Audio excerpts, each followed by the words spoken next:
దారిని పోయే దరిద్రాన్ని తీసి సంకలో ఎట్టుకున్నట్టు, గాలికి పోయే కంపను తలకి చుట్టుకున్నట్టు నువ్వొద్దు నీ పార్టీ వద్దు అని చెన్నైలో గుగ్గిళ్ళు తింటూ కూకున్న ఆ రోజాను జలగన్న ఏరికోరి మరి నెత్తినెట్టుకుంటున్నాడు. రోజా కోసం ఏమైనా చేస్తాను, ఎంతకైనా తెగిస్తాను అంటున్నాడట జలగన్న. అంతమేటి చేసి చూపించాడు కూడా.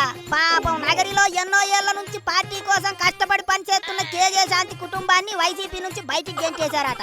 జలగన్నని నమ్ముకున్న పాపానికి కేజే శాంతికి అన్యాయం చేశారు. అయినా ఆ ఐరన్ లెగ్గు రోజాలో జలగన్నకి అంతగా ఏటి నచ్చిందో ఏమో మరి. ఆ కంత్రి రోజా కంపునోరు, ఆ నోట్లోంచి వచ్చే బూతులు జలగన్నకి బాగా నచ్చినట్టున్నాయి. ఇప్పటికే ఆ కయ్యాల మారితో వేగలేక వైసీపీలో చాలా మంది జలగన్నకి మొర పెట్టుకున్నారు.